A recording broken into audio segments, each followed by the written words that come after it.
মাধ্যমিক পরীক্ষার জন্য 16 মাস আগে নবম শ্রেণীতে নাম রেজিস্ট্রেশন করেছিল 10,79,000 পড়ুয়া।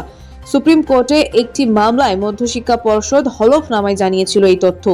কিন্তু এবছর মাধ্যমিক পরীক্ষায় বসছে 1 লাখ কম পড়ুয়া। সংখ্যাটা মোটামুটি 9,70,000-এর আশেপাশে। ফলে স্পষ্ট যে নবম শ্রেণীর পরে লক্ষাধিক পড়ুয়া স্কুল ছুট হয়েছে। যদিও পর্ষদের এক শীর্ষ আধিকারিকের দাবি, এবার পরীক্ষার্থীর সংখ্যা গত বছরের মতোই।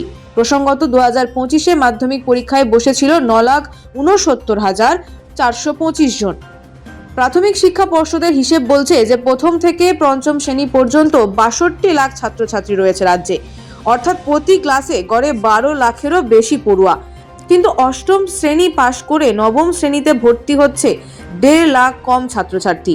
আবার 2024-এ 9,12,598 জন মাধ্যমিক পরীক্ষা দিয়েছিল, পাশ করেছিল 7,65,252 জন।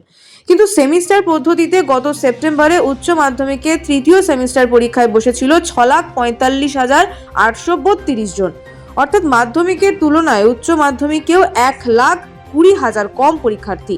স্কুল শিক্ষার প্রতিটি স্তরেই এভাবে লক্ষ লক্ষ পড়ুয়া কোথায় হারিয়ে যাচ্ছে সে প্রশ্ন উঠছে।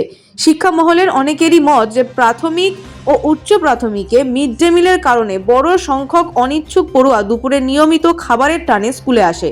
কিন্তু সেই ছাত্রছাত্রীরাই নবম শ্রেণীতে উঠলে মিড ডে মিল বন্ধ হয়ে যায়। সেই সঙ্গে নবম, দশম ও একাদশ, দ্বাদশে দীর্ঘদিন ধরেই বিষয়ভিত্তিক শিক্ষক শিক্ষিকার আকাল রয়েছে। ফলে দিনের পর দিন অনেক ক্লাসই ফাঁকা থেকে যায়। তাই মিড ডে মিলের কথা না ভেবে যেসব পড়ুয়া স্কুলে আসে তাদেরও আর ক্লাসে আসার আগ্রহ থাকে না। ফলে বাড়ছে স্কুল ছুট। আবার সরকারি ও সাহায্যপ্রাপ্ত স্কুল থেকে মাধ্যমিক পাশ করে যেসব ছাত্রছাত্রীর পরিবারের সামর্থ্য রয়েছে তারা আর আগের মতো উচ্চ মাধ্যমিক শিক্ষা সংসদের স্কুলে ভর্তি হয় না। উজ্জ্বল ভবিষ্যৎ ও কর্মসংস্থানের আশায় বেসরকারি উচ্চ মাধ্যমিক স্কুলে ভর্তির পথ বেছে নিচ্ছে তারা।